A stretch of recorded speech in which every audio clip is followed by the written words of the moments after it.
Sur cette vidéo, je vais t'expliquer comment je m'en suis sorti quand il me manquait soit des effets, soit des éléments de vidéo à l'enregistrement. Avant d'éteindre et de rallumer ton téléphone, tu vas d'abord appeler ta belle-mère et lui dire ce que tu penses. Ensuite, j'ai été dans mes paramètres et je me suis mis en mode avion. Ça veut dire que je vais tout faire pour que rien, absolument rien, vienne solliciter le téléphone. Donc, j'ouvre InShot, je vais aller réouvrir un ancien projet. Et ce que je vais aller faire, je vais aller regarder que déjà, dans un premier temps, j'ai bien respecté le bon ordre au niveau des pistes. Parce que si tu mets une image dans le mauvais ordre, au niveau des pistes, tu en as une qui va dominer l'autre, qui risque de cacher l'autre. J'imagine que tu n'es pas là pour ça. Maintenant, il faut bien vérifier que tout ça est bien en place.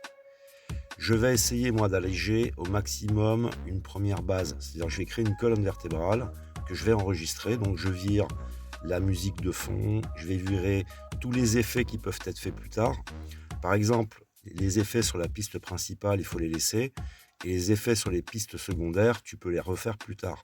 Tu vas alléger ton projet pour aussi alléger ton téléphone portable en fonction de sa puissance. Une fois que tout ça est fait, j'enregistre une première base.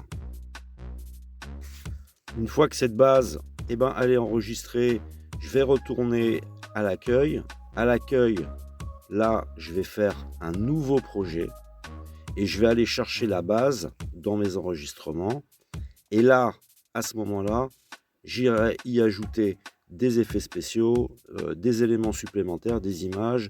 J'y mettrai ma musique de fond, ce qui fait que je vais lui demander un seul et même projet en faisant deux. Et c'est la solution que j'ai trouvée. J'espère que ça va répondre à tes problèmes.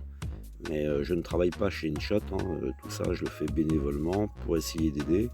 Et je le fais donc en plusieurs fois. J'ai eu un cas où ça a été très compliqué de tout refaire. Bah tant pis, j'ai été obligé de tout refaire, me réorganiser autrement, mais quoi qu'il en soit, je m'en suis toujours sorti.